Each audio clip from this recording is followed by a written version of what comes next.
Welcome to our compilation of 7 escapes from death. It's the 26th of April 1944, and in dark skies over France, 21-year-old flight officer Fred Mifflin is at the controls of his Lancaster bomber.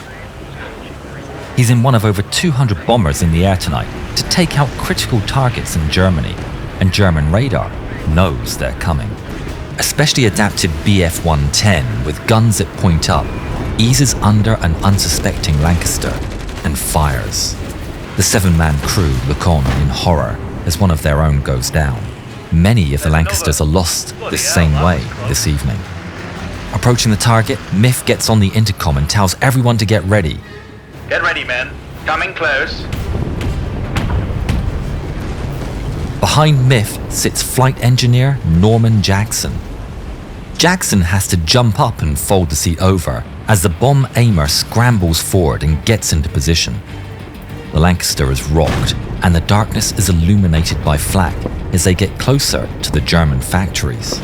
The plane lurches and a cry comes over the intercom. We're hit! Flak has erupted nearby and has damaged the wing of the Lancaster, but Miff is a calming voice. Don't worry, boys. I've still got her under control. 60 seconds. Flares on the ground dropped by pathfinders illuminate the target. There's the spot bomb aimer. The plane is yours. The bomb aimer peers through the sight, and as it slowly drifts over the flares that have been dropped earlier, the bomb aimer hits the release. Bombs away. They release the ordnance over the factory. Plumes of fire erupt as the bombs hit the ground. Miff takes back control of the plane and turns for home. Alone in the darkness is what they're all praying for. At higher altitudes now, the German radars pick up the large British planes with ease. And on this night, they're directing a squadron of night terrors, the FW-190s, also known as butcherbirds. And these ones are specially adapted for hunting at night. Upon receiving instruction from the ground, an FW-190 pilot quickly spots the lumbering British plane in the moonlight. It's the perfect night for a hunt. The Lancaster has radar, but it's slung underneath the plane. From up high, the FW-190 is almost invisible. Inside the night fighter, the German pilot eases the nose forward, and in the clear moonlight, he sees the distant form of the Lancaster drift into his sights. I have you now. His finger hangs over the release as he moves within 50 meters and presses the trigger and lets loose with all he has. Cannons and machine guns shatter and pound, and he sees tracers snake out towards the tail of the bomber. I'm hit. The German 20mm shells have ploughed through the tail, and tail gunner Norman Johnson is now badly injured. There's another. The turrets of the Lancaster erupt in return, but the German pilot disengages, pulls up, and disappears into the gloom. Keep them peeled, boys. He's out there somewhere. If you think our films are important and you'd like to help us move into gaming, then you can buy shares in Yarn Hub. Click the link in the description. The 190 reappears from 5 o'clock level position, and then fires a burst along the entirety of the bomber's length, punching through the fuselage and hitting the right wing. Without a tail gunner, Miff knows he's got to work hard if the crew are going to get out of this one. Hold on, men. He pushes a massive bomber into a dive and a turn, performing a corkscrew maneuver through the air in an attempt to throw off the 190. Mifflin is a great pilot, but the 190 is an incredible piece of machinery, and against the Lancaster, it can easily keep up with its superior agility and speed. The 190 follows, firing all across the aircraft. A shell strikes right next to the cockpit, and pieces of shrapnel pepper Norman Jackson's legs. He winces with pain, but as he does so, he sees the cockpit illuminated as fire bursts out of the holes in the wing right next to the engine. We're on fire. The remaining turret fires with all he has at the 190, but then the enemy pilot disengages once again and disappears into the dark. Bandit's gone. Not for long. Check on Johnson. Jackson watches the fire expand, gushing out of the many cannon strikes across the wing. If it burns for too long, it will snap the wing in half or cause the fuel tank to explode. But Despite his injuries, he has a crazy idea. Taunted, Higgins, come over. Ignoring his leg wound, Jackson calls for the crew and tells them his bold plan. I can go out there. Where? He plans to get out of the aircraft, crawl along the outside of the wing, and put out the fire. But they just need to hold on to him by his parachute, he says. The men are stunned, but Jackson's dead serious. That's certain death. Jackson considers his position. He calmly prepares as he explains, I may be able to put the fire out. If I do, you should be able to drag me back in, and if I don't, and I get blown over the wing, then just beat the parachute out best you can. What do you think, Miff? Mifflin is completely shocked, but Jackson is already shrugging off his injuries and unfurling his parachute. Without time to think it over, the bomb aimer and navigator take hold of the parachute lines, and Jackson steps up to the hatch. Ready? Ready. The hatch is removed and cold wind immediately blasts the men. The deafening whoosh is filling the bomber. Mifflin takes the speed down as much as he dare, but they're still going 180 miles an hour at 18,000 feet. Undeterred, Jackson slides himself out into the freezing stream of wind. He's carrying an escape axe, and he rolls and pierces the back of the axe through the aircraft's skin for support as he fully emerges from the crew compartment, hanging on for dear life. The crew slowly feed out the parachute as Jackson stretches down for the wing, the fire illuminating the path. With a colossal effort, he makes his way to the leading edge of the wing. He grabs onto the wing's leading edge and shuffles over towards the fire by hand and axe. Fueled by adrenaline, he gets up close to the fire. One-handed, he takes out the extinguisher as the heat of the steel he's hanging onto bleeds through his glove. He takes the extinguisher, shoves the nozzle through the cannon strike, and squeezes the handle. The inside of the wing is filled with extinguisher powder, and amazingly, the flames start to subside. He's doing it. It's working. The heat is burning his hands, but he keeps at it, and miraculously, bit by bit, the flames recede until they're completely extinguished. The flames are out. He can hardly believe it. He's going to get back home and see his family. Just a few hours prior to this mission, he was told that his wife had given birth to a son. But, up above, someone else sees the flames go out. It drifts down once again. The FW-190 pilot lets loose another volley of fire that finds its mark on Jackson's leg and right shoulder. He shouts in pain into his mask, just as the fuel tank underneath him is cracked open. Fuel spills out into the night air, and then a ball of flame bursts all around him. He falls off, and his body is swinging around now in the airstream. Within the plane, the crew feel his weight as the parachute lines tense up in their hands. It's gone from the wing. We'll never get it back now. We've got to let him go. They feed out the parachute and release Jackson. And the parachute is sucked out into the night air and set alight by the fireball. The Lancaster groans and lurches, rapidly losing altitude. Mifflin grips on the controls, keeping the plane straight and level for as long as he dare. But she's critically hit. He manages to get the Lancaster to a safer height and gets on the intercom. Dropping below 7,000. Get out of here. The crew rush for the escape hatch. Johnson won't survive the jump, Miff. I hear you, Smith. Bail out. At the rear of the plane, Smith is forced to abandon the critically wounded tail gunner and joins the rest of the crew as they jump out into the night.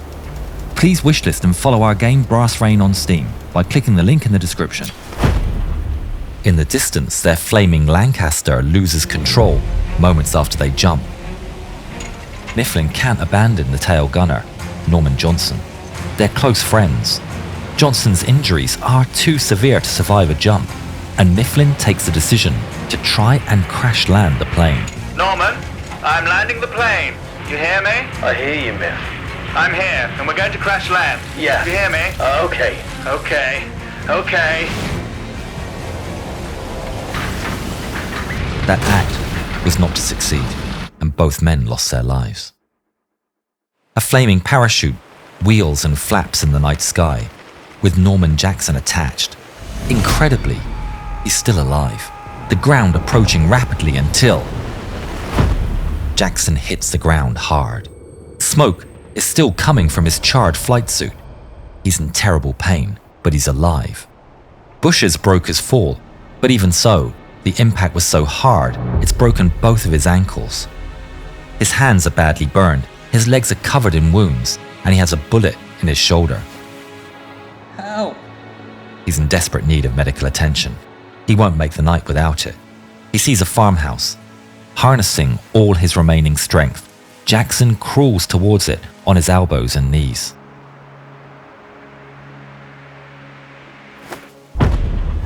Shortly after, he was taken prisoner and sent to a German POW camp, which featured a large hospital run by captured Allied medical staff. Jackson would end up making a full recovery. The 5 survivors of his stricken Lancaster stayed in camp until liberated in 1945. Jackson finally got to go home and meet his son, who was born on the night of this mission. Later that year, he was awarded the Victoria Cross for his actions on this mission. Upon hearing the news, his immediate reaction was, "What the hell for?" Norman Cyril Jackson passed away peacefully on the 26th of March, 1994. It's the 7th of April 1945, and Klaus Hahn from the infamous Sonderkommando Alba is hunting for a B-17 to bring it down in the most brutal fashion by ramming the enemy. It's his very first mission, and he's already lost his squadron shortly after takeoff, and it's about to get even worse. He's met head-on by a flight of P-51 Mustangs. The aircraft tear past and turn back to hunt the lone 109. They sweep in from behind, unleashing a torrent of 50 cal bullets. Hahn turns to evade as the Mustangs swarm all over him. As the Bf-109s were meant to be lost in the operation, the aircraft given to the Sonderkommando Alba are not in top condition, and they only have minimal ammunition. Hahn's plane is especially slow, and he's no idea why. The only option he has is to try and desperately evade, but he just can't shake the Americans from his tail. Outgunned and undertrained, Hahn and his aircraft are peppered with enemy fire. The plane is torn apart piece by piece by the enemy machine guns, while Hahn tries everything to shake the planes from his tail, but it's no use. A barrage rips through the cockpit, striking him square on the arm, just under his shoulder. He doesn't even feel it as he tries desperately to maneuver, and in the process discovers the throttle is unresponsive. But checking again, he realizes it's not the throttle.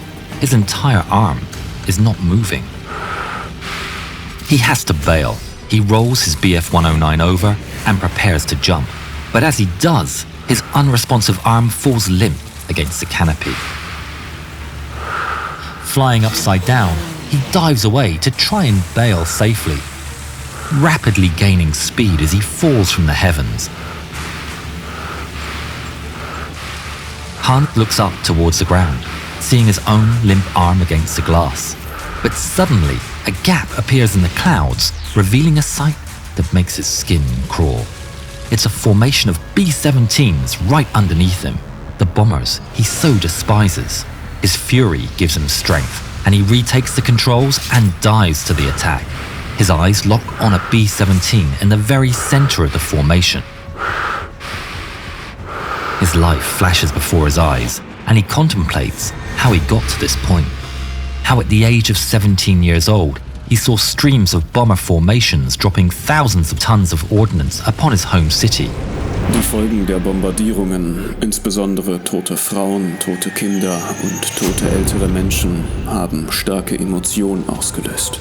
Ich fühlte, dass ich etwas tun musste. That something was to sign up with Sonderkommando Alba. As he signed up, he was told the unit was made to bring down the Allied 4-engine bombers with the Bf-109 by ramming without firing a single bullet. and to inflict such heavy casualties that the Allies would be forced to pause bomber attacks, giving the German industry time to build a force of the superior Me-262 jet fighters. Hahn was told that he was not expected to sacrifice his life, but to attack with an escape plan. Klaus breathes what he thinks is his last breath. His Bf-109 speeds up towards the chosen target. He hits right on the tail, and the tail gunner gets thrown back into the waist gunner area.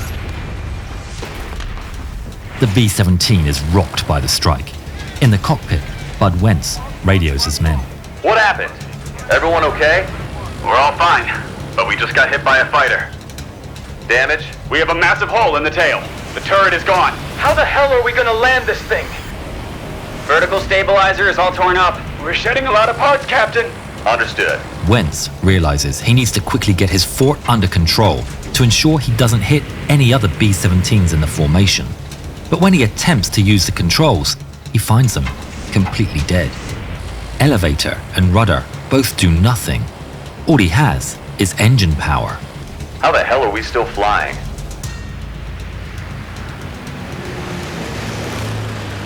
Below the formation, Klaus Hahn comes to his senses and finds himself in freefall. He snaps awake with no memory of having escaped his aircraft. Looking down, he realizes he's still very high and reminds himself to wait to pull his parachute until he's at a safe height. Ich bin am Leben, trotz der geringen Überlebenschancen. Ich habe einen Bomber gerammt. Ich war im freien Fall, bis mehr Sauerstoff verfügbar war. Ich zog den Fallschirm bei etwa 3000 Fuß. The parachute blossoms, and under the stress of his slowing descent, he drifts out of consciousness. Back in the B-17, Wentz desperately tries to keep his B-17 in the air. No rudder or elevator gives them almost no ability to maneuver, but he isn't about to give up. We're barely stable. I can't hold formation. We're turning back. Be prepared to jump. He knows if he's not careful, he'll hit another plane in the formation, but he only has one more way of control remaining: the throttles. By differing the power on each wing, he manages to get the wounded plane to turn slightly left and right. Red leader, this is Red 4. Took heavy damage leaving the box. Do you copy? Roger that, Red 4. Take care. Red leader out. But it's no walk in the park. It requires incredible skill. Wentz is focused on the controls as his co-pilot scans the air around them, calling out for nearby planes. Wentz, watch out! Pull up! Pull up! I can't! I don't have an elevator!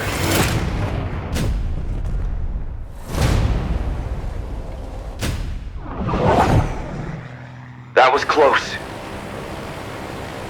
He manages to carefully extricate himself out of the formation.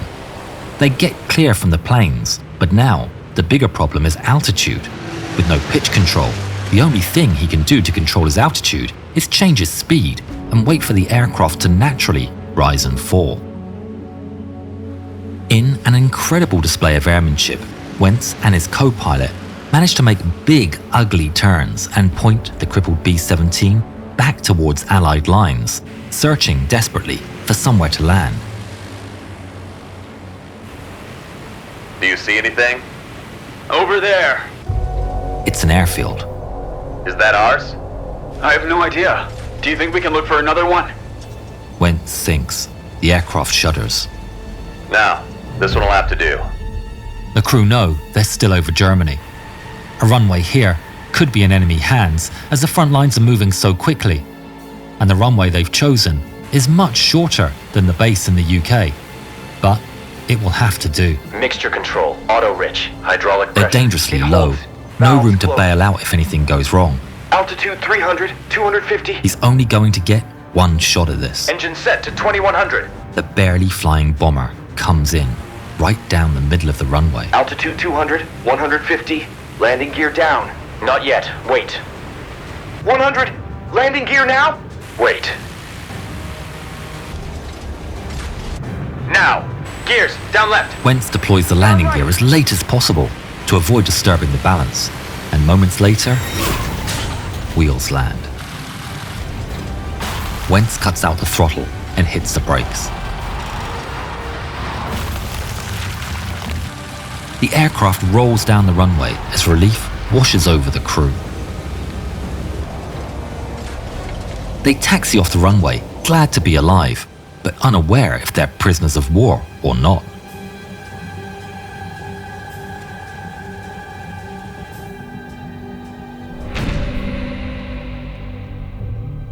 The men check themselves. They can't believe they're still alive. They carefully exit the stricken plane and thank the heavens that they're still alive. That is, at least for now. The airfield appears completely deserted, but then an American infantryman emerges from one of the buildings. You aren't supposed to land here. I don't have any choice. Look at the back of the airplane. The soldier explains that they've landed practically on the front lines, and the Americans are planning on moving out. Wentz and his co-pilot glance at one another, not knowing what to do next. Look, what's that over there? The men are amazed. It's an incredible twist of fate, as the abandoned plane is a B-17. Maybe we can take that airplane right there? Hey, it's not mine. You can have it. Wentz later discovered that the airfield they had landed in was home to KG-200, a special German unit made up of captured Allied aircraft used for training and covert operations. They had evacuated 2 days prior, all except this one bomber that had yet to be given German markings. Curious, the crew go to check on the mysterious aircraft and find it in rough but serviceable shape. The tanks are even full of fuel. It's too good to be true. They inspect and re-inspect and everything works. They start the engines, and with the last test of the control surfaces, Wentz feels confident they can get this thing home. Ready to go? Hold up. Our boys are bringing something from the old bet. Wentz looks out the window and spots a gunner approaching with a piece of the Bf-109's wing. Souvenir! With that, the old aircraft comes to life and roars into the sky. They quickly get as high as they can and head for England. With no escort, no formation, and no ammunition, it's a dangerous flight. That is until they get well into Allied airspace. What the hell is that? Finally, and fortunately, without the enemy spotting them, they make it to the coast of England. For the second time today, they're landing a B-17, albeit this time, one with all of its controls. Wentz makes a perfect landing, and here's the celebration of his men over the intercom. Well done, bud. You made it. You are the best.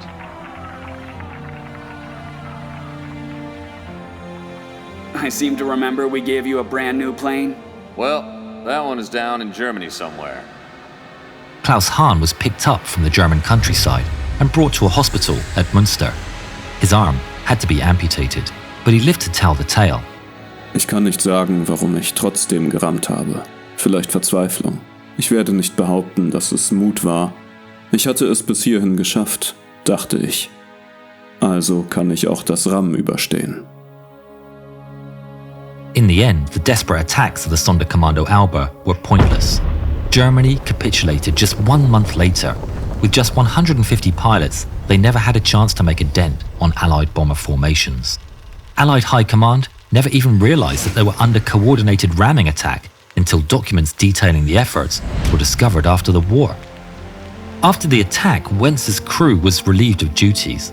That would be their last mission. They all returned home, and Wentz got to marry his sweetheart as soon as he returned back home. For decades, Wentz had no idea that the ramming had been intentional. He learned about it 58 years later in 2003, when a young author contacted him asking for an interview of what it was like to be on the receiving end. From there, Wentz got in touch with the Alba veterans, who relayed the news of the crew's survival to Klaus Hahn. Hahn found himself overwhelmed with emotion and tears of joy to finally learn, after all these years, that he had not killed an American crew. It's January the 3rd, 1943, and 72 flying fortresses are navigating towards a bombing run above the west coast of France.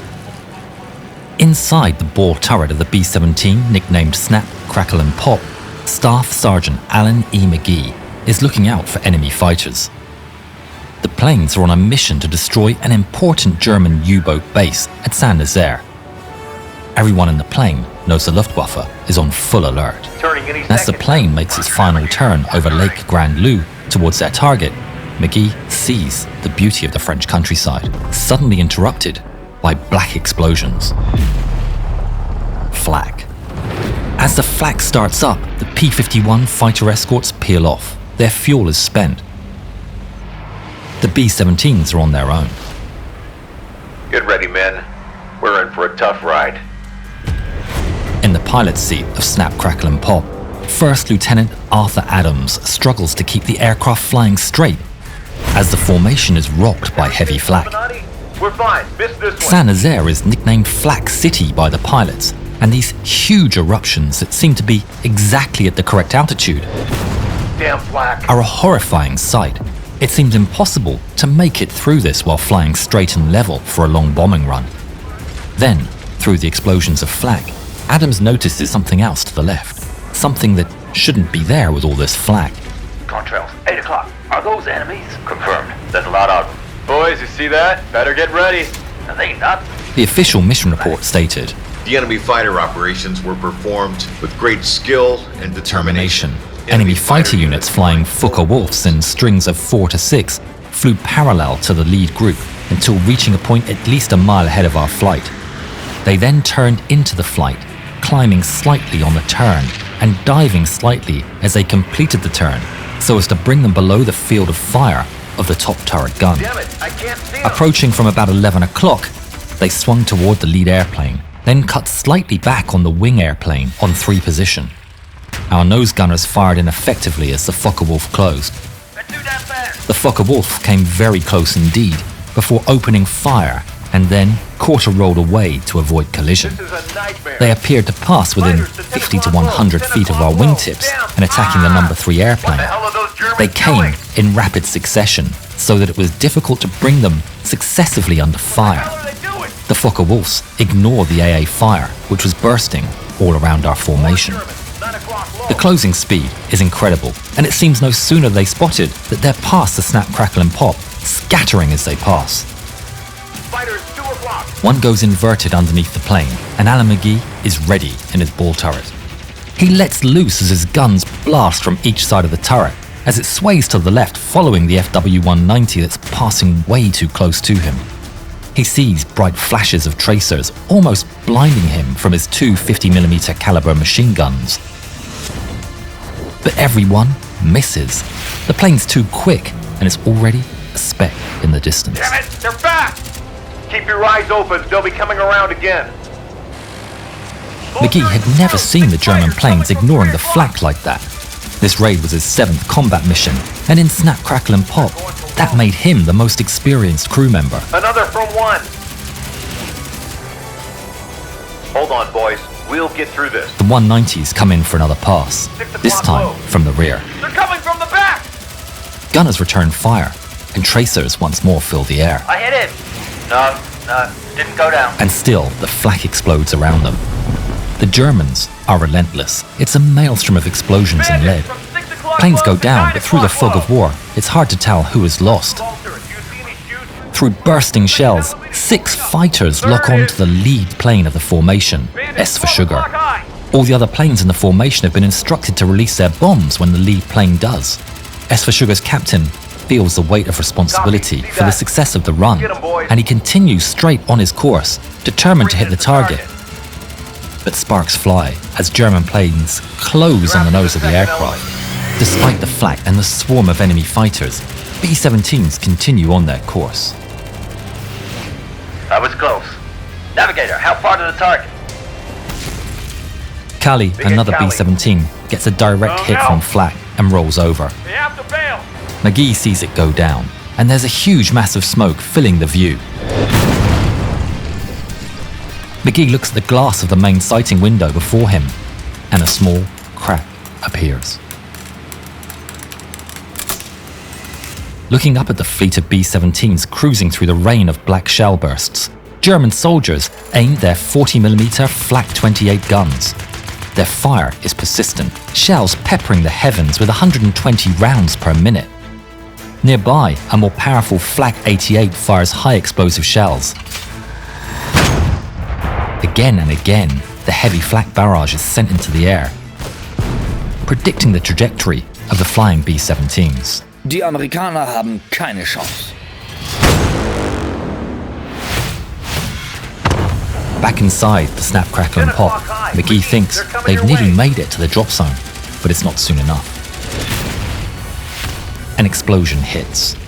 McGee feels the cold, icy wind on his face around his mask, but somehow his chest feels warm. He puts his chin down, only to see the cuts in his leather jacket. He brings his palms closer in disbelief. There's shrapnel sticking out of his chest. McGee realizes he needs to get out of there.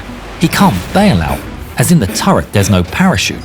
He rushes to hand crank the turret and checks the hatch opening, but it's not in position yet. He ignores the sound of wind buffeting the ball turret and the intense cold as he finally gets the turret in position and manages to push open the hatch. Adrenaline courses inside him, and despite his injuries, he rapidly exits the cocoon of the ball turret, only to be confronted with a hellish inferno of the ongoing battle. The waste gunners are blasting away as German planes scream past. McGee grabs his parachute, but sees it's already damaged. How much more punishment can the fortress take? If she goes down, he'll need a chute. He struggles for breath and makes his way towards the radio operator. Maybe there's a spare chute, or they can do a tandem jump. Bandit, 8 o'clock high.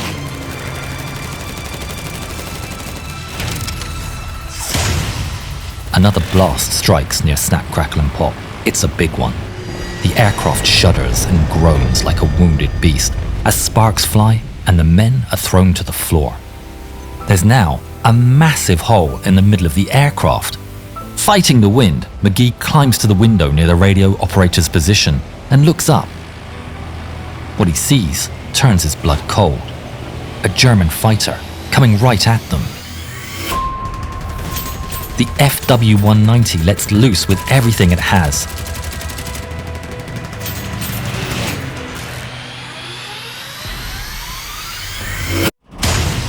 The shots hit the right wing, ripping it clean off. It's over. The plane lurches and spins, and McGee feels himself pass out. The navigator, Second Lieutenant Glenn Harrington, sees McGee unconscious.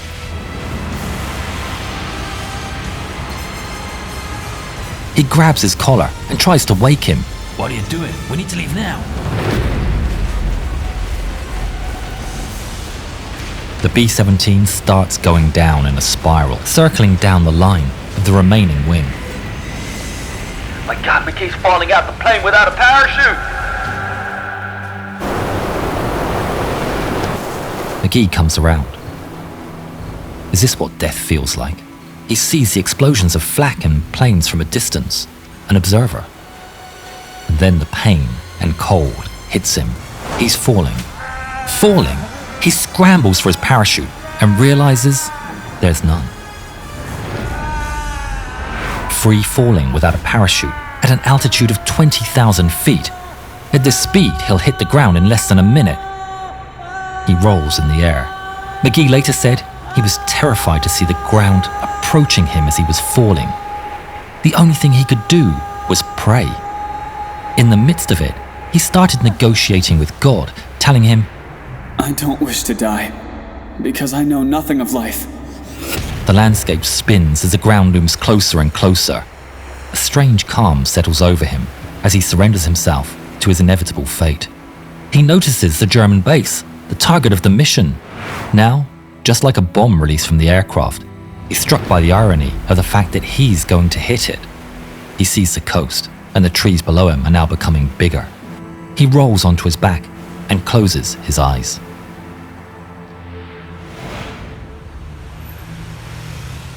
McGee plunges onto the roof of the Saint-Nazaire railway station.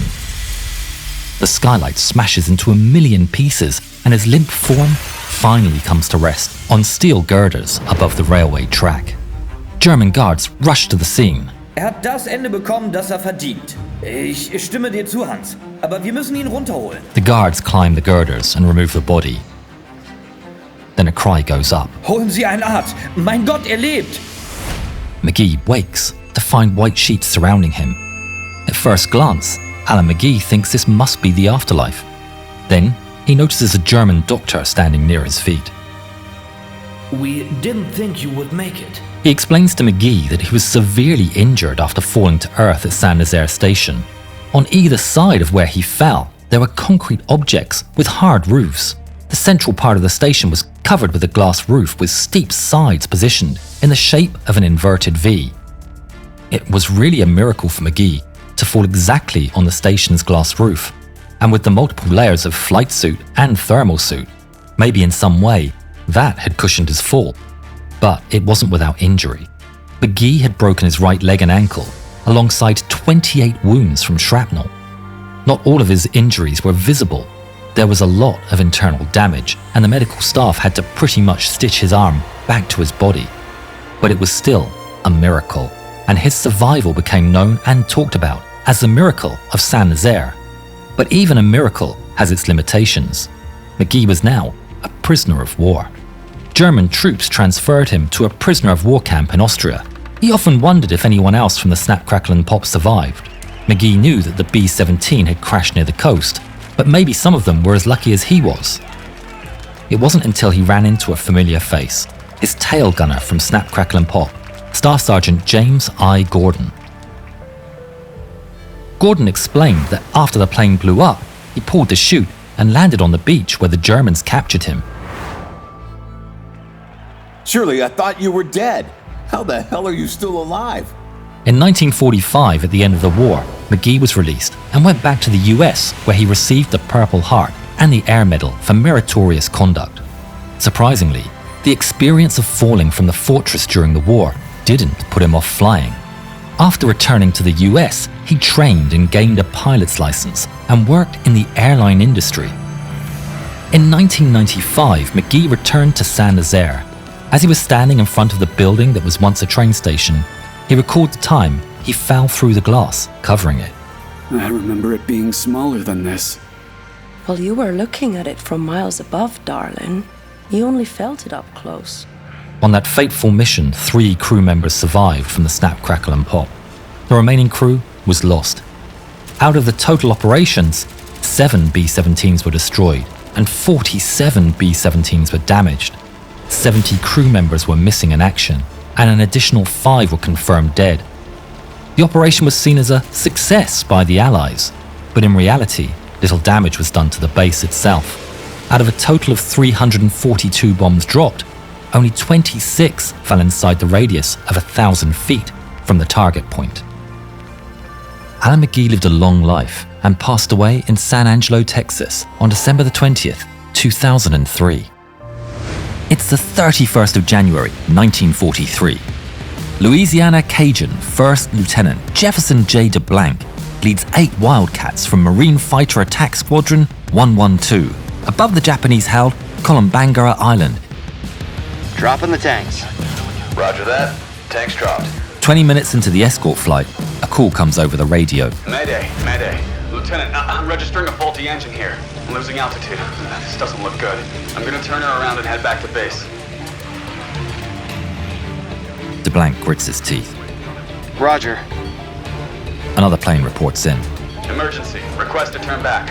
Fuel pressure gauge malfunction. See you at the base. Oh, hell.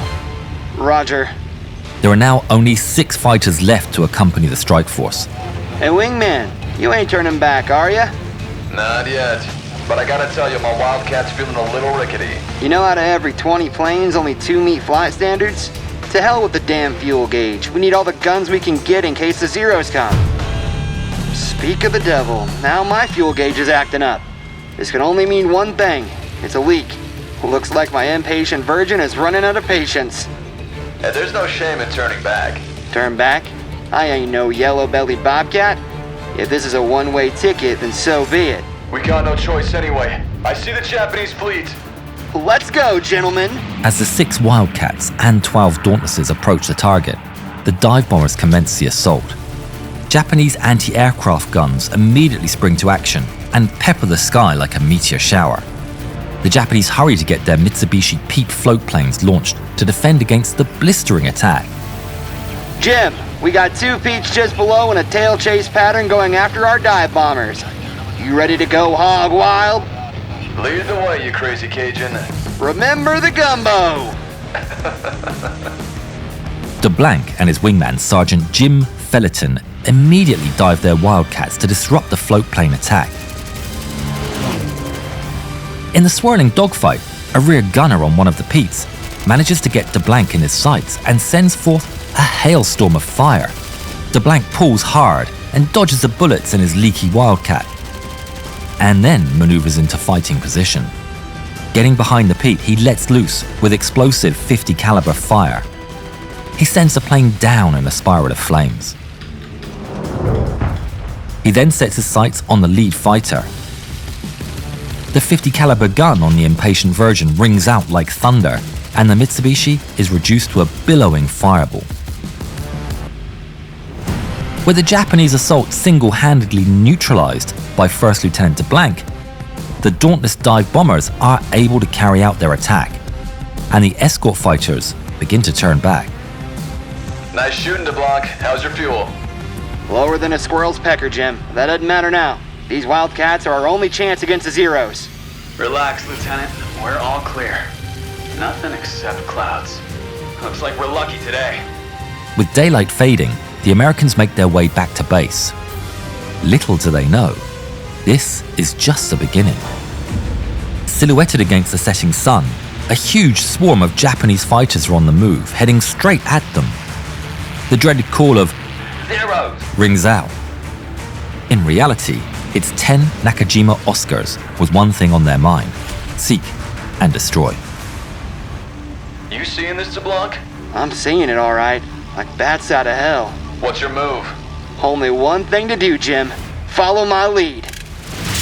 In typical DeBlanc fashion, he goes right for the enemy. The Japanese are caught off guard as DeBlanc and his wingman climb swiftly, surprising them from below. They single out the lead fighter, and DeBlanc moves into position and fires straight into the Oscar. The Nakajima is hit and spins wildly out of control.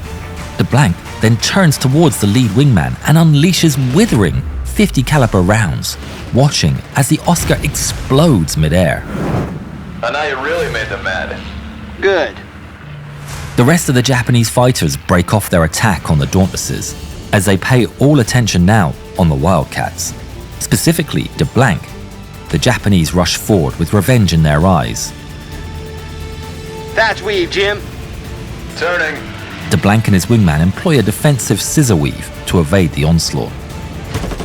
Take that. It's working.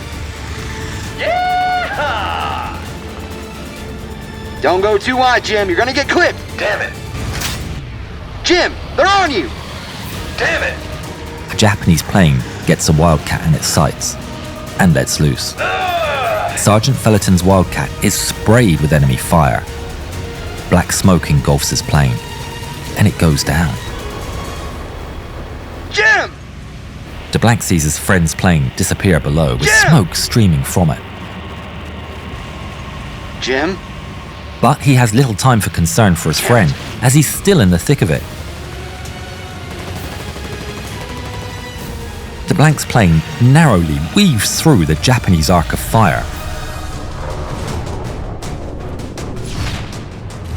When an unseen Oscar surges up out of nowhere, lining up DeBlanc's Wildcat in his crosshairs. With no time to maneuver, no wingman to help, DeBlanc's chances look poor. You think you got me licked? Come and get it, son! The Japanese pilot glares at his target and is set to fire.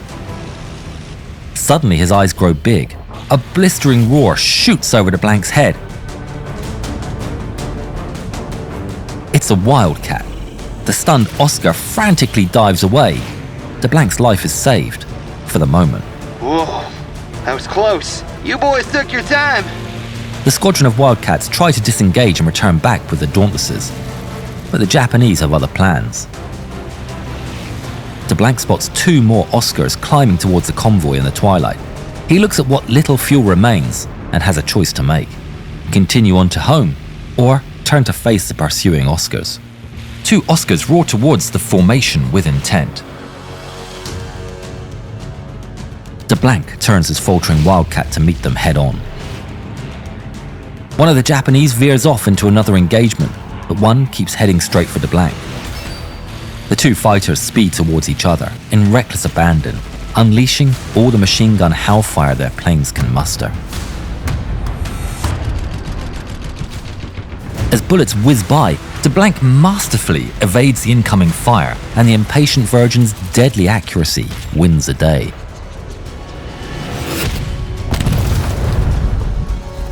But the flaming Oscar is still in the air, still on the move, and still heading straight for Lieutenant DeBlanc. What in the... A ghostly apparition of twisted metal and liquid hot fire is still gunning for DeBlanc. The brave Japanese pilot is carrying on his attack. DeBlanc races ahead, keeping up the devastating fire, and the 50 cal rounds shred the lightweight Nakajima as the 2 combatants' eyes briefly meet.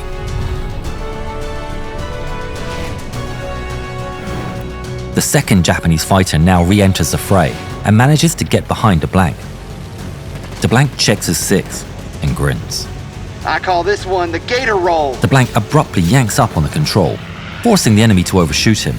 This maverick maneuver gives DeBlanc the drop on the Oscar, and with one clear shot, he takes down his 5th Japanese plane of the day. It's now 6 p.m, but the action isn't over. An undetected fighter lurking below the melee surprises DeBlanc.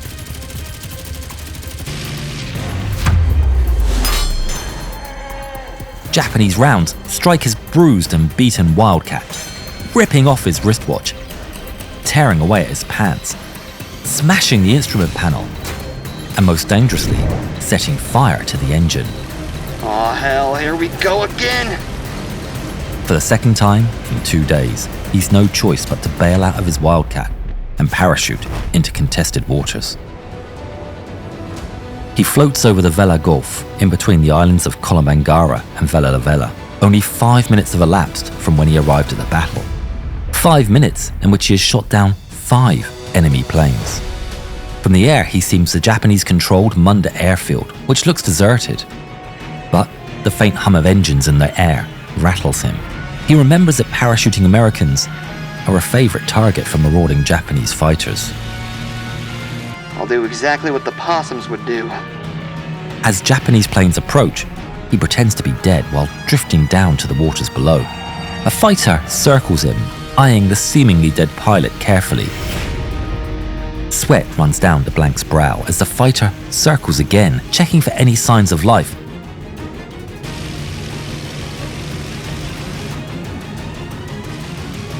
But ultimately falls for the trick. DeBlanc peeks out of one eye and breathes a sigh of relief before splashing down in the dark Gulf.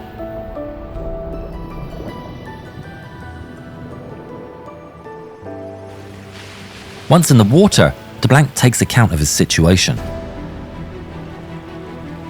The last dogfight has left him wounded by shrapnel in the arms and legs. His pistol and much of the survival gear was lost during the jump, and he's in enemy waters. Enemy meaning both the Japanese and the sharks. He pulls out chlorine pills from his shirt pocket to use as shark repellent and begins the treacherous nighttime swim to shore. Breaking open a chlorine pill every 15 minutes, DeBlanc struggles to make headway. The current is strong and keeps dragging the wounded pilot back out to sea. 6 grueling hours later, he finally reaches land on the Japanese-held island of Kolomangara. DeBlanc is so exhausted from the ordeal, he immediately passes out.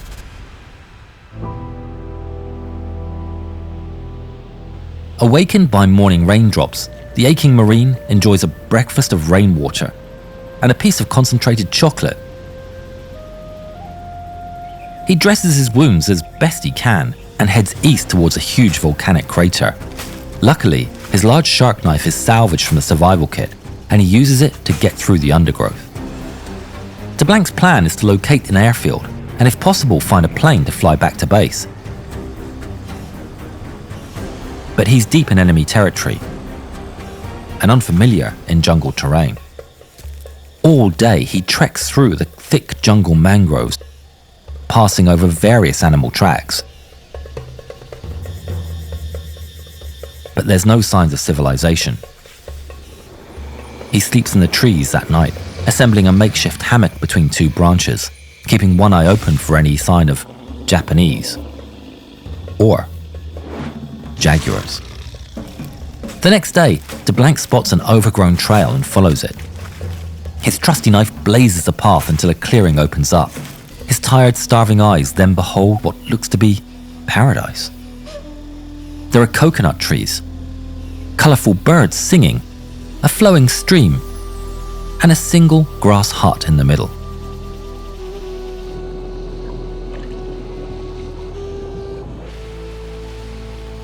He notices footprints on the banks of the stream and winces with the realization he's not alone. Wonder if the natives here are friendly, not headhunters. DeBlanc puts that creepy thought out of his mind and gets to work gathering coconuts, fresh water, and firewood. He sleeps in the hut that night as the wild jungle sounds fill the air. He awakens the next morning to a shuffling sound outside the hut. Grabbing his knife, he sneaks out of the hut to see a small native man staring right back at him. He's holding a bolo knife, and DeBlanc later said he wondered if he was about to be rescued or eaten for breakfast. 6 more natives emerged from the jungle. Amerikano, mukha siyang nawawala at nanghihina. Dapat siguro ikulong natin siya para ligtas siya mula sa mga jaguar na baka tangkayin siyang gawing hapunan. All right, folks. You got me. I'm your guest, and you're being mighty friendly hosts, ain't ya? They lead DeBlanc along the trail to a village hidden amongst the dense jungle foliage. DeBlanc is put into a bamboo cage guarded by 2 men. Huwag kang mag-alala. Ligtas ka dito. His knife is taken away as the tribe discuss what to do with him. Hayaan niyo siyang matulog sa aking kubo, pinuno. Natatakot ako na baka tumakas siya papunta sa gubat. Sa tingin ko, mas mabuti na manatili siya para sa kanyang sariling kaligtasan. Bukas ay dadalhin siya ng mga kasama natin pabalik sa mga Amerikano. In DeBlanc's mind, he returned to the dark thoughts of, I hope they aren't wondering what temperature to cook me up at. Night in the cage was terrifying. Nightmares kept hunting DeBlanc, with pictures of burning fire and sounds of rumbling drums. It seems as if the natives are dancing around the cauldron in a ritual dance and inviting him to join. All night he tosses and turns, waking up to the sounds of the jungle, but he sees only an empty village. Exhausted, he falls again into a deep sleep, where he dances wild dances with the islanders. At dawn, after that harrowing night, the bamboo cage looked bleak for Jefferson J. DeBlanc. A new group of islanders enters the village. One of them approaches DeBlanc's cage and speaks to him in broken English. We here rescue you. Yes, we here rescue you. They throw down a 10-pound sack of rice. Masaya akong makita ka. Ikaw rin, kaibigan. May padala palang isang sakong bigas si inay para sa'yo. Salamat. Ipadala mo ang aking pagmamahal sa kanya. Ngayon ay pakisamahan mo na lang itong Amerikano pa uwi. And DeBlanc is released from his cage. And all it took was a 10-pound sack of rice. Much obliged, Chief.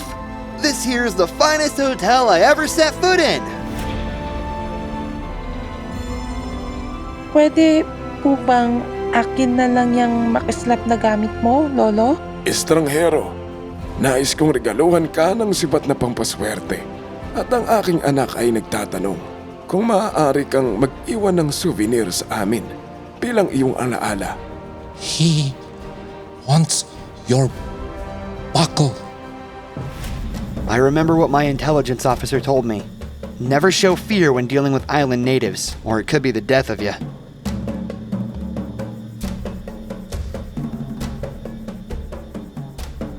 Okay. But DeBlanc marvels at his new acquisition. expertly decorated with bat teeth and wing bones. The natives bandage his wounds and bring DeBlanc to another island, where finally, on the 12th of February, just 3 days before his 22nd birthday, he's picked up by a Navy patrol bomber. Do you know if Jim Felton made it? Bailed out. He's on his way home now. Are you alright? Well, this was a crazy couple of weeks, man.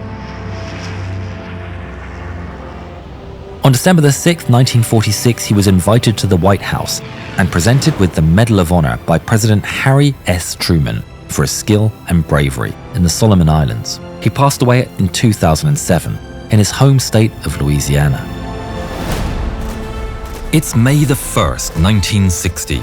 In the USSR, it's the day of the International Solidarity of Workers, a day of military parades and a demonstration to the peoples of the Soviet Union of the unshakable success of communism. There's no time for celebration, though, at a radar station in Soviet Kazakhstan as alarms blare. They know exactly what it is. It's a spy plane. This blip on the radar has been a thorn on the side of the USSR for half a decade.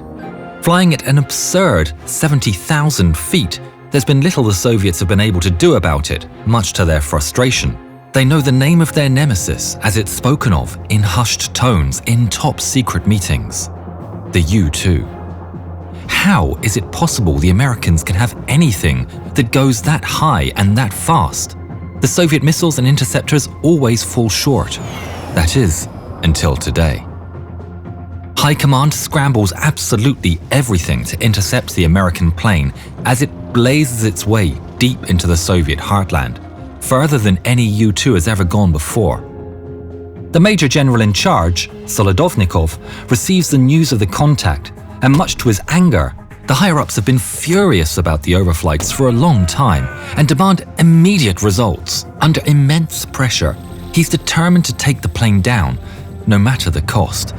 He immediately orders all surface-to-air missile installations in the flight path onto high alert and every air unit commander to intercept.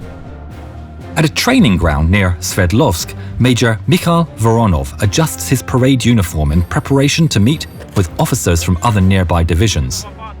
As it's a holiday, many are taking the chance to relax. Suddenly, he receives an urgent call from the headquarters.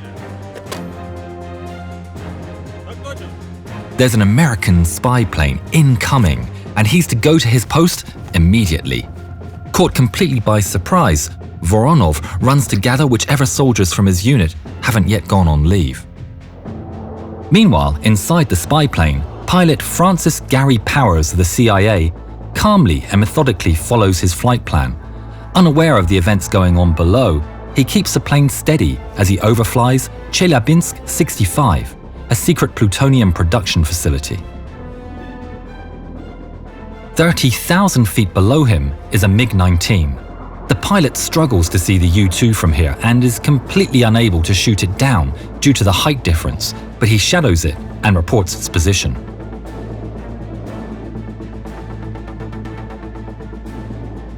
Somewhere else in the vicinity is an Su-9, fresh out of the factory. The pilot is delivering the plane to its airbase with no armament or pressure suit when he receives a frantic transmission from the Major General himself, ordering him to find and ram the American out of the sky. The pilot, Mentyukov, is shocked. He questions the order, but the Major General shuts him down. "Ram the intruder. That's an order," he hears through the radio. Faced between two impossible choices, the pilot solemnly and bravely replies, "Take care of my family, will you?" and gives chase. Back on the SAM site, the Major and his soldiers rush to get the S-75 Dvina surface-to-air missile battery system online before the intruder passes over. The men take off the weather covers, unpack the radars, and get the generators running. They check and recheck every system is on and ready to launch. The launcher is declared fully operational mere minutes before Powers, high above, streaks into range. In the air, the Su-9 pilot is having a hard time. He's getting transmissions all the while in his ear, shouting at him the location of the intruder and what to do to get there. But no matter what he does in the Su-9, he can't see the American. He has to use a lot of afterburner to maintain such an extreme altitude, but without a visual, all he's doing is wasting precious fuel. At the SAM site, a ping appears on the radar, then a second ping at a lower altitude. The radar operator selects a higher ping and the system quickly locks onto it. "Fire 3, the major orders. The operator presses the button and the missile rockets off from its platform. It snakes left and right in the air as it gains altitude, before it finally straightens out and heads for its target. It's the first time he's fired the missile, and the operator watches it with concern and forgets to fire the other two. "Fire! Fire!" Major Voronov orders, but it's too late and the lock has been lost. Command warn Mentikov of incoming missiles, and he immediately breaks the chase, making for safety.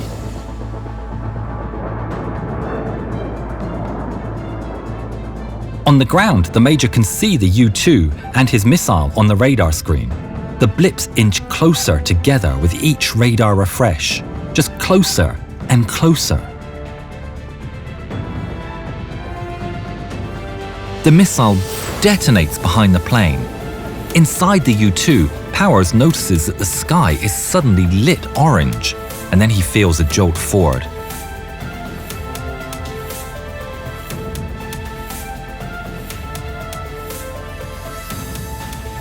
The plane starts to careen to the side, and Powers adjusts the controls. But then the plane pitches nose down, and then nose up. The tail is blown off, and there's nothing he can do. The U-2 then starts to roll, and the wings separate from the fuselage. The U-2 starts to fall like a rock from 70,000 feet in the sky. Powers gathers himself from the shock. His dashboard is lit with warnings and the altimeter is rapidly falling. Acting fast, he frees himself from the harness and opens the canopy. He doesn't have time to destroy the top-secret camera as the cockpit violently decompresses in an instant, ripping off the canopy and sucking Powers alongside it. Everything becomes a blur as he's hit by the barrage of air. He's stuck halfway out of the plane, held on by the oxygen tube. The wind shoves him against the falling fuselage as he falls through the clouds, fighting desperately for his life. He fights with the tube, each passing second seeming like an eternity. Finally, he rips it off and the wind flings him away from the aircraft. The plane drifts away and he pulls his chute. While descending under the parachute, Powers scatters his escape map and disassembles a silver dollar suspended around his neck containing a poison-laced injection pin. He secrets a poison pin in his uniform, but doesn't use it. He was still hopeful of escape. Back on the SAM site, the men see 2 radar pings touch, then a cloud of pings, then nothing. The soldiers cheer.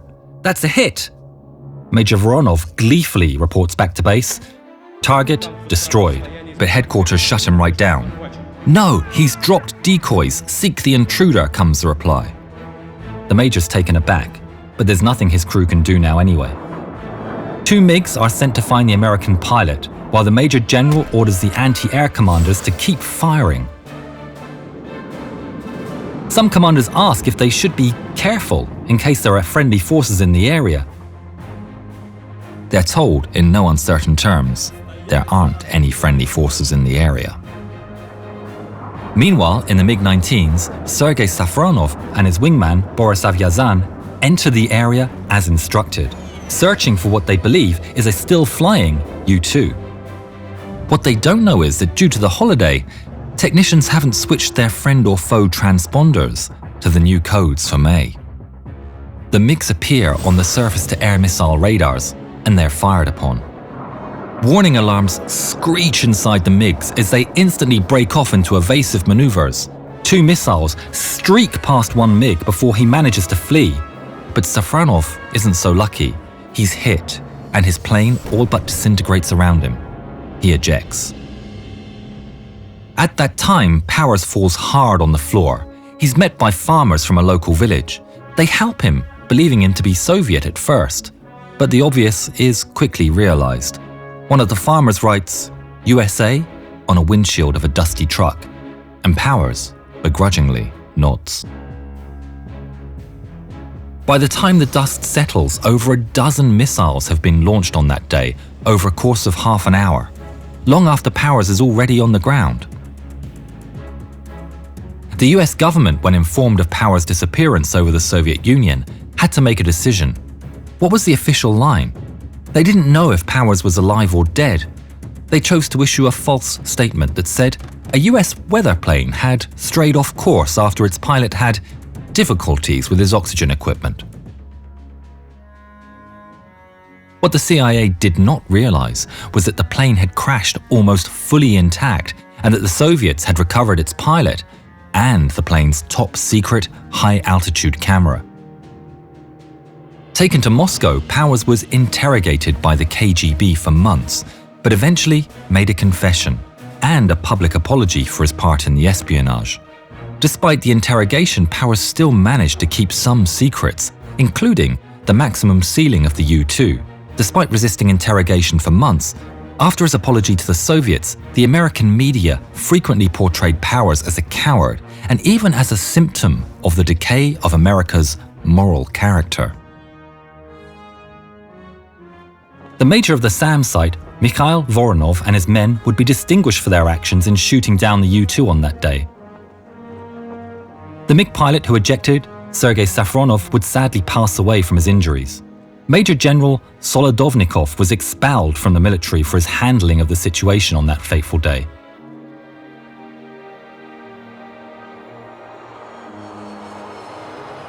Mentikov, the Su-9 pilot, would get to take care of his family himself. His wife gave birth just 4 months later.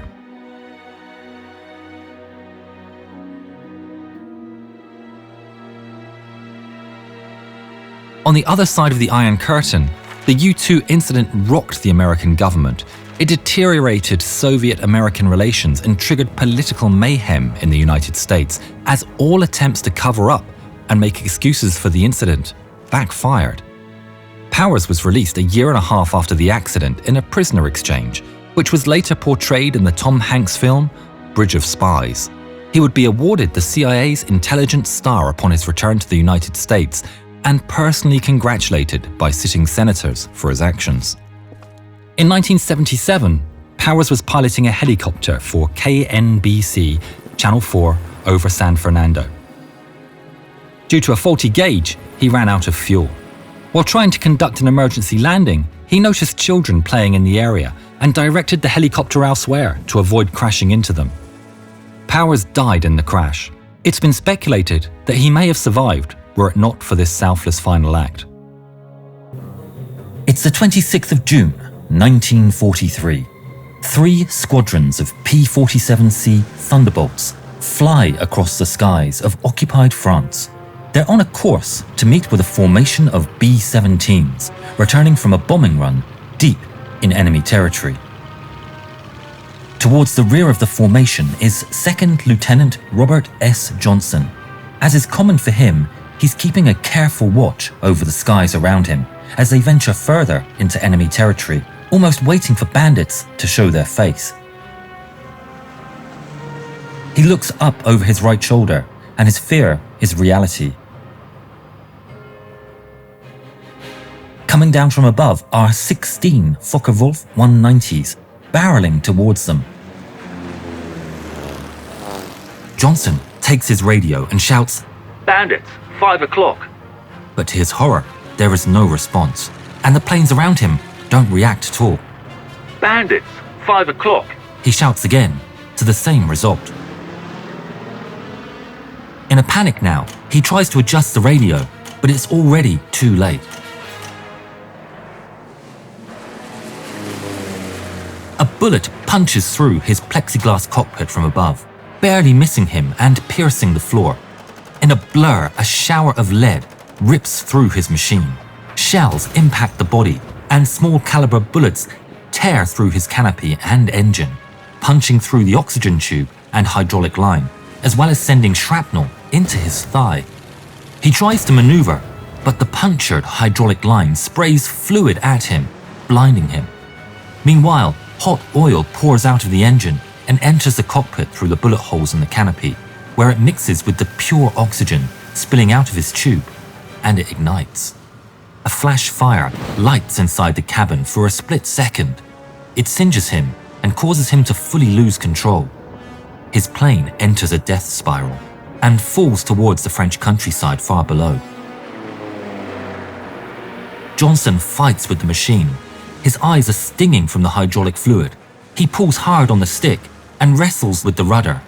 Miraculously, he stops the spin and brings the machine back to level flight, even as his plane appears to be shaking itself to pieces around him.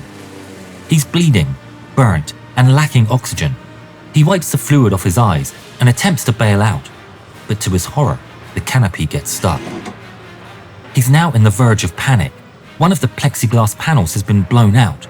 He swiftly attempts to jump through the opening, but gets stuck. His parachute isn't making it through. He fights with the parachute, trying to squeeze it through as he's lambasted by the wind, but he quickly realizes he isn't making it out and he's forced back inside. Johnson takes a deep breath. The plane's drop in altitude has brought him to safer oxygen levels, and the mental haze clouding his judgment slowly evaporates. He realizes that despite all its damage, the plane is actually flying quite well. He pulls back on the throttle, and the shaking clears itself out. Maybe, just maybe, he can nurse the machine back to Britain. Making for home, he looks up to see the desperate dogfight taking place far above. He watches with a heavy heart, praying for the safety of his fellows. There's nothing he can do now to help. But then, as he looks at the swarm of dots, he spots a single yellow-nosed Focke-Wulf 190 coming straight towards him. A sense of dread washes over Johnson. He can almost see the enemy fighter in slow motion as it lines up its shot and opens fire. 20mm cannon fire strikes the wounded Thunderbolt for the second time that day. Desperate, Johnson kills the throttle and repeatedly shoves the rudder left and right, bleeding speed as quickly as he can. The German pilot overshoots, and Johnson sees an opportunity to fight back. He tries to aim a burst at the 190 speeding past, but the oil-covered canopy spoils the attempt. But then, the German pilot stops his assault. Instead of turning around for another attack, the 190 pulls up on his wing and flies in close formation. The two pilots look at each other in the eye, and the German gives Johnson a military salute. Johnson is stunned and gives back an unsteady wave of his own. The 190 pulls away, leaving the American to his fate. Johnson breathes, thinking he'd just been spared.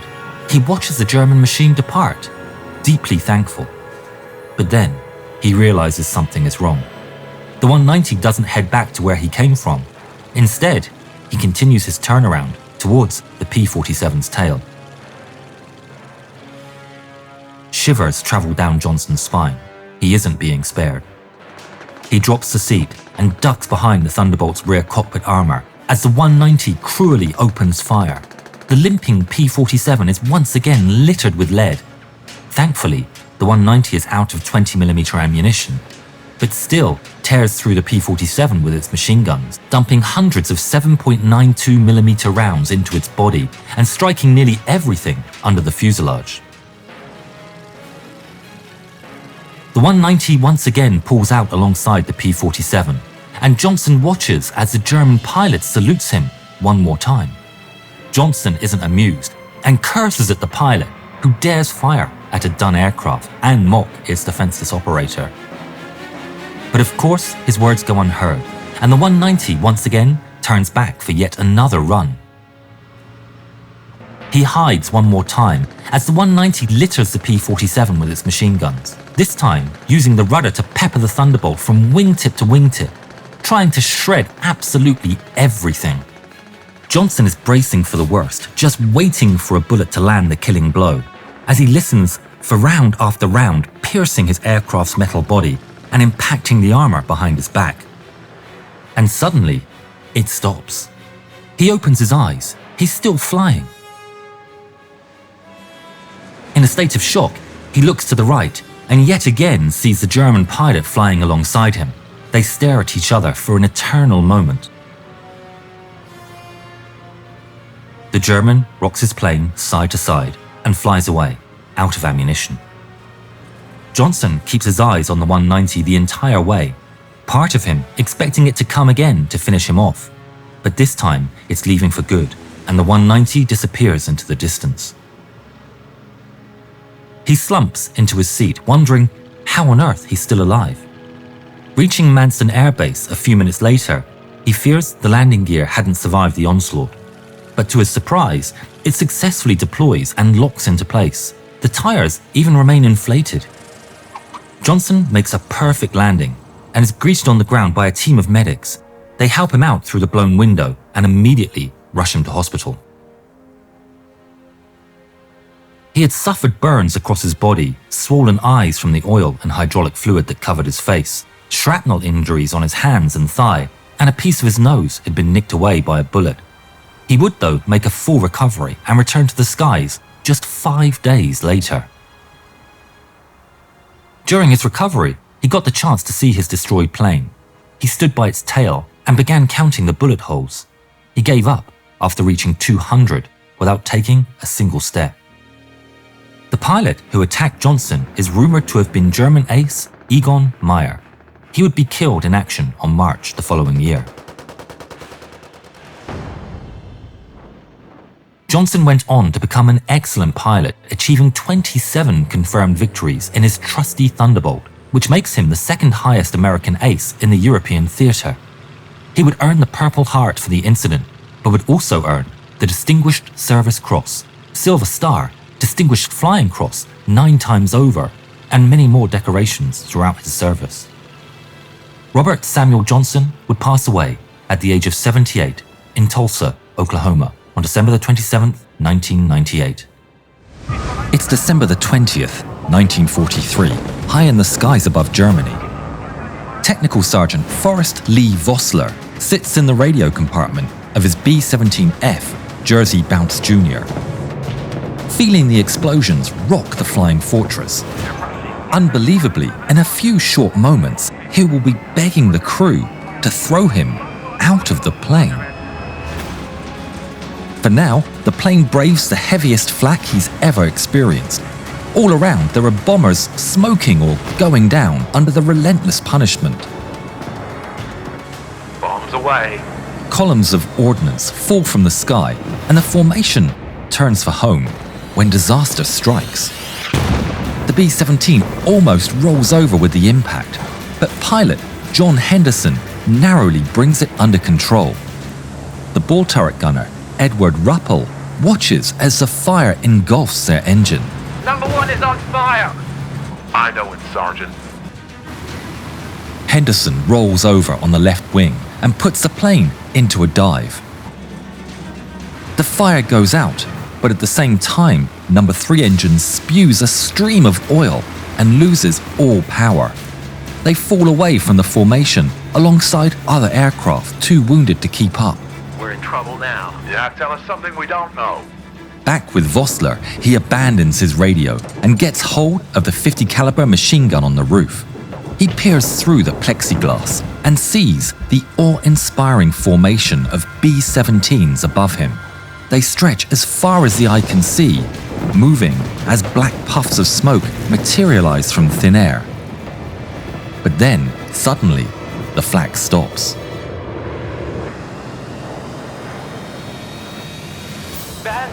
BF-109s and FW-190s swarm on the easy prey. The crew of the Jersey Bounce Jr. are forced to sit and watch as their fellow bombers are torn to shreds, and one by one, they fall from the sky.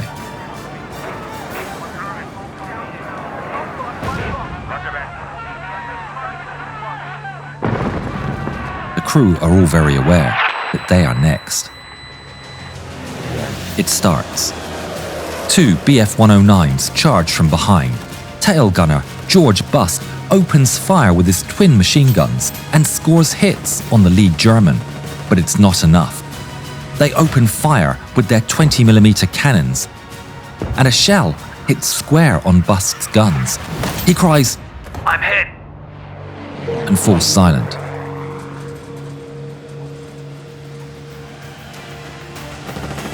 Another 20mm punches through the fuselage, just past the waist gunners, and detonates inside, sending a cloud of shrapnel up the aircraft that strikes Vossler in the legs, throwing him off his gun before he gets a chance to fire a single shot.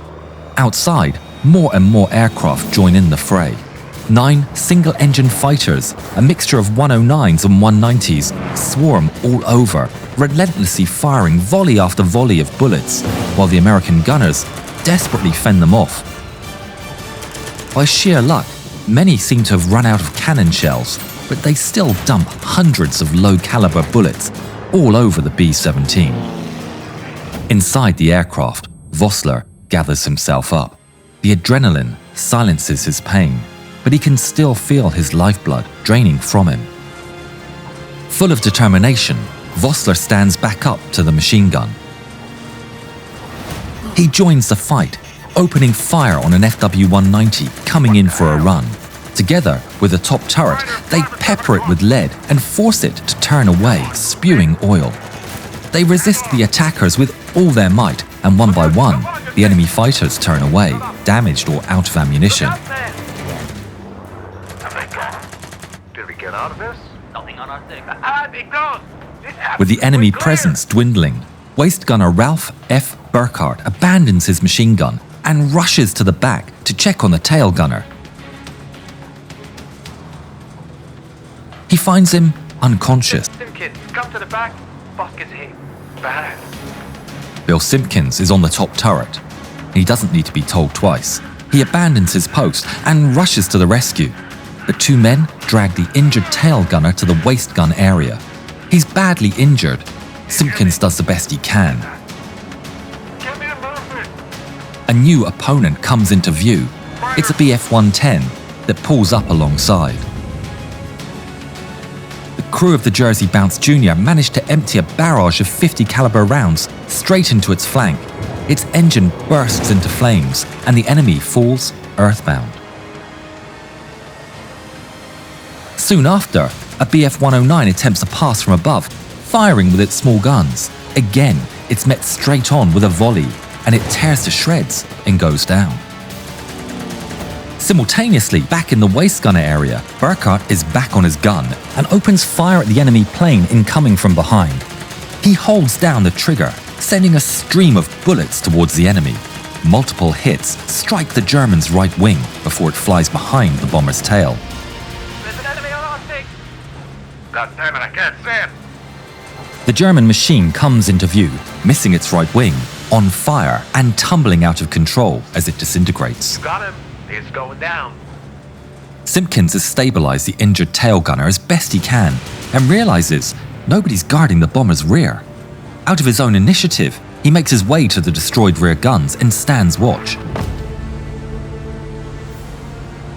Minutes later, he spots a BF-110 coming in from above. On our six, 110 on our six. Vossler turns the guns around, just as the 110 pulls right up to the B-17's tail. The enemy pilot is so close. He opens fire with his machine gun, striking the German all over his wings. Vossler can see the pilot's terrified expression as the 50 caliber aims straight for his head. The German pushes his aircraft straight down and narrowly escapes Vossler's volley. Lucky Mother Hubbard.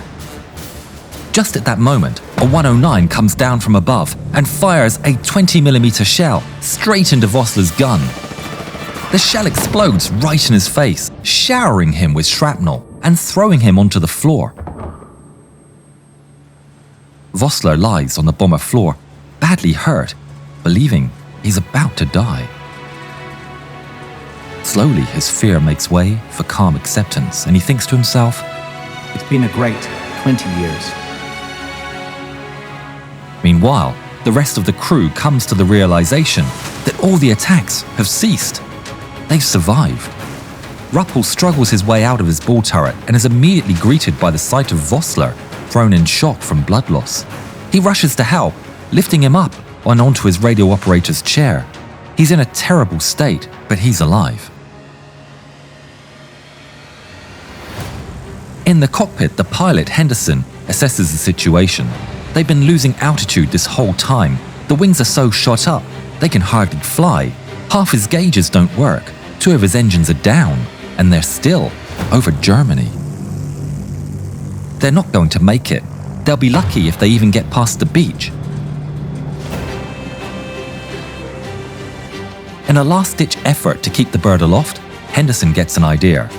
All right, boys. We need to shed some weight. Throw absolutely everything overboard. The men get to work. Extra ammunition, spent casings, emergency oxygen tanks, even the guns. Everything is stripped and discarded for weight. Vossler gets the attention of the men. Weakly he says, "Why don't you throw me overboard?" The men look at each other but don't answer. But the bloodied Vossler asks again. "I'm just so much extra pounds. Throw me out too. Save yourselves." Shut up, we're all getting out of this. Can you still send an SOS? It's then when Vossler finally realizes that maybe he isn't going to die. At least not yet. Yes! Almost completely blind, he guides the crew into setting up the radio for him, and then proceeds to operate it by feel and memory. Despite his shocking state, he calmly contacts base for a rescue. He exchanges the needed information and performs the necessary follow-ups for base to gauge their position and heading. 45 minutes of constant contact later, and with the B-17 almost skimming the waves of the North Sea, 4 flying boats arrive to rendezvous with the crippled aircraft. Henderson performs a perfect water landing, where, thanks to Vossler's efforts, multiple planes and boats are waiting for their arrival. The wounded would be admitted to hospital. Miraculously, everyone survived, even Busk. Vossler lost one of his eyes but regained some sight on the other. He didn't serve again and was recalled back to the States for continued treatment. He would later recall that one of his first thoughts after being hit in the legs was, "I'm definitely getting a Purple Heart now." But he got a lot more than that. Forrest Lee Vossler was awarded the Medal of Honor for his incredible action in the face of equally incredible wounds. If you stayed to the end, then please consider supporting us by becoming a shareholder of YarnHub. The link's in the description, and the campaign will be active until June the 1st. Also, you can follow and wishlist our game on Steam. Thank you.